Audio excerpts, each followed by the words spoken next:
The economy is broken. You're not crazy. We're all just being gaslighted.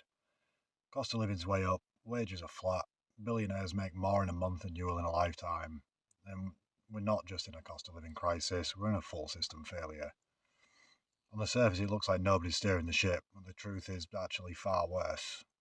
The system isn't broken by accident, it is broken on purpose. People are working harder than ever but struggling to make ends meet, and billionaires are launching themselves into space for the fun of it while food banks can't even keep up with demand. So why? Why is everything like this? Well, there's plenty of things to blame, but at the root of all of it is centralisation. The idea that the more you centralise something, the more efficient it gets is just horseshit. It applies up to a point, and after that, it just starts going backwards again pretty damn quickly. I mean, who really thinks that a handful of people were ever going to be capable of governing tens of millions of individual people in individual situations, living individual lives? It's just not practical. Like, it doesn't make any sense. How does it make sense that a few people who live in London have any idea what it's like to live in Yorkshire or anywhere else for that matter? It doesn't. It just doesn't make sense, and nobody can make it make sense.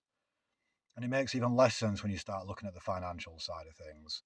Like, why is it that the money generated in Yorkshire gets sent to London to be redistributed how they see fit? Like, we earn that money through our own sweat and blood, and the government just gets to spunk it up against the wall with ridiculous projects like HS2, with zero repercussions, zero accountability. Like, we help pay for that, by the way. We get fuck all benefit out of it. Absolutely none. Like, the northern half got cancelled by Roland Rat with nothing more than a oops, sorry, our bad. And where does all our money go? But is screw us, I guess, right? Look, I'm a Yorkshire lad, born and bred, and over the course of my life, I've watched the North get absolutely gutted. If George Orwell came back here to do the rounds again, he'd come to the same conclusion as he did back in 1936 when he wrote to Wigan Pier. Like, things are just a joke at this point. But it's not just the North now, is it? It's basically everywhere that's not London or within commuting distance. And why is that? Well, it's because the centralised government system is just draining the rest of the country of its resources through corporate lobbied legislation, taxation, and like harebrained schemes so ridiculous even Wile E. Coyote would see it coming a mile off. A centralised economy run by a government that's controlled by a small number of powerful institutions that set the rules, take the profits, and leave the rest of us competing for scraps. And when we talk about the economy, we're not just talking about money. We're talking about land, housing, food, work, energy, even your time. Like, all of it's been packed, priced, and sold back to us, taxed and with interest. The truth is, we don't control any of it. We don't own any of it. It's all just rented. I look at land, for example. In the UK, less than 1% of the population owns more than 50% of the land. That's not just inequality. That's feudalism with Wi-Fi. Housing isn't being built for people, it's been built for investment portfolios. Food's grown for profit, not nutrition. Work's precarious at best. Education is debt, and high quality healthcare seems like a pipe dream at this point. And when things go wrong, what are we told? We're just told work harder, budget better, buy less avocado, toast, and coffee, as if this is all about individual choices and not actual systemic design. So, what is the answer? Because things are a mess, and nobody seems to have an answer. I mean, the main argument that I hear these days is tax the rich, which, in fairness, that's a hard argument to argue with. But even that's only ever going to be a band aid on a much bigger problem. And that problem is the dependence on the government and the corporations who have a proven track record of screwing us over. Taxing the rich is just going to give the government more money to squander and siphon off to the mates. I mean, you're fooling yourself if you think the government getting more tax revenue is going to benefit the average person in any way. So the only answer is decentralisation. And what does that mean? That means moving the power and the ownership away from the corporations and the governments back to the people. In other words, stop relying on the people who have the track record of screwing us over, cut out the middleman, and just start helping each other. It's that simple. Stuff like community gardens, local co ops, renewable microgrids, open source tech, worker owned businesses, peer to peer systems, mutual aid, like actual human connection, like people helping each other out. And decentralization isn't about throwing away society. It's about rebuilding it from the ground up with resilience, fairness, and common sense at the core of it.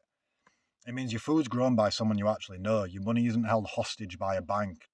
Business decisions are made by a community, not some CEO who's never set foot into your town.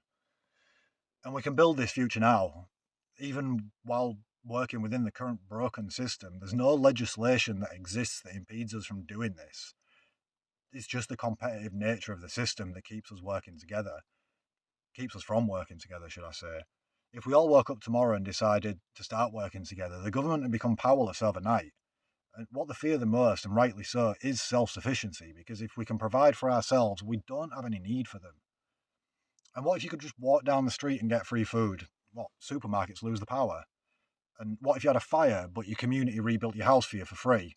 Or it's just understood that your neighbour isn't going to screw you over if you have a car accident and you can just get it repaired for free?